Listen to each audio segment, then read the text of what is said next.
first one, if you got a pen or piece of paper, right, take a note on these. And again, like I said in one of our episode number 4, if you're taking notes anytime, is you really want to take notes on your thoughts and the ideas that come to your mind as you're listening to someone speak. So if you're at church, or if you're at a seminar, or listen to a podcast like this, find a way to capture the ideas, because if you don't write that idea down, time has passed, right? You'll never get that idea again. Find a way to capture the idea. So, number 1 is we want to choose our attitude. Choose your attitude. See, your attitude is your choice. We can't necessarily control the things that people say to us or what they say about us and some of the things they do to us.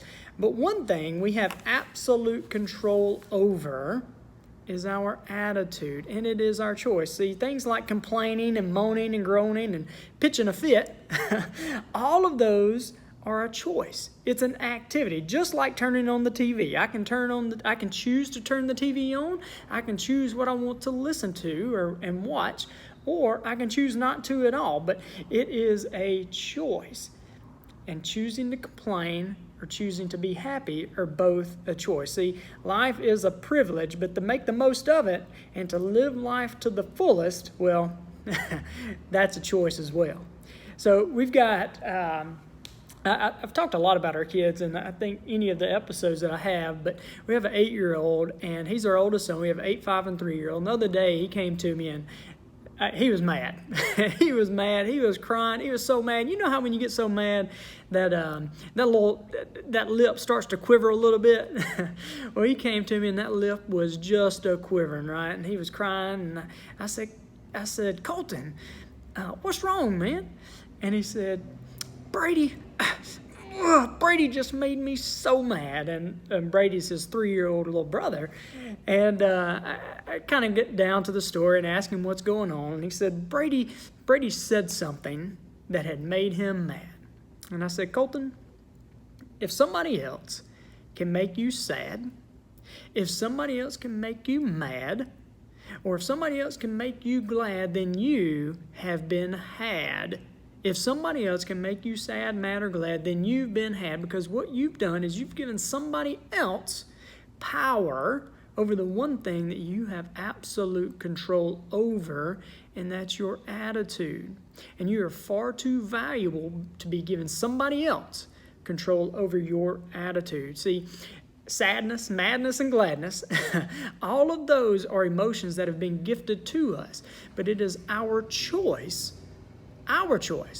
when to use those. It's not dictated by somebody else. In Ecclesiastes, Solomon says there's a time and a season for everything, right? And there is a time for everything. I want you to listen to this quote. It says, I forget who wrote this. It was in a book I read, but check it out. It says, the world holds up a merciless mirror, reflecting back to us our character in our experiences. Now, that's a deep one. You may have to think about that, right? I'll read it back one more time. The world holds up a merciless mirror, reflecting back our character in our experiences. Let me tell you what that means. That means if everybody that you come in contact with seems to be rude or out to get you, right?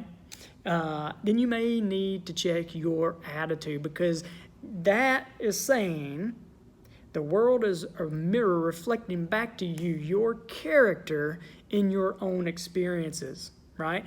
If everybody around you seems to be happy and nice and friendly and courteous, then you're probably reflecting that out. And it reminds me of a story I heard about these two guys.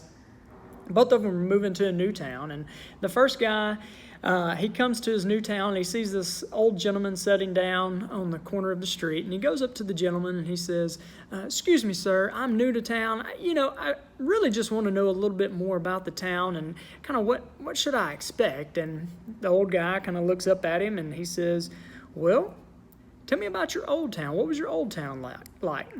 And the guy says, man, that place, I was so ready to get up out of there. Everybody I came in contact with was mean, they were rude, they were trying to take advantage of you. I could not wait to leave that place.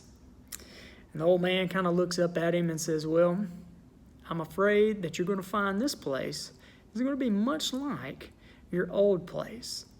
And the guy kind of looked disappointed. He said, that's kind of what I was afraid of, and he walks off. The next guy comes up, new to town, and he sees this old guy sitting on the corner of the street, and he walks up to him and says, "Excuse me, sir, I am new to the town, and I was just curious, what is this town like?" And the old man looks up at him and says, "Well, what was your old town like?" And the guy says, "Man, that was one of the greatest places. We had so many good friends, and everybody was so nice and so kind. We really didn't want to leave, but, job took us here and hated to leave the people because they were so nice." And the older man looked up at him with a big smile and says, "Well, I think you'll find that this town will be much like the town you came from." And the guy put a smile on his face and said, "That's kind of what I was hoping to hear." And he walks off. The world holds up a merciless mirror, reflecting back our character in our experiences. Our daughter, I often ask her, I say, "Hey, Kendall, if we see somebody without a smile on, what do?" She'll put a big old smile on her face and she'll say, "We give them ours, right?" We give them ours because it's hard to walk by someone that's got a big smile on their face and not at least feel the corners of your lips start to go up, right? So choose your attitude. If you want to be world famous, choose your attitude. It is your choice, not dictated by someone else. Second one,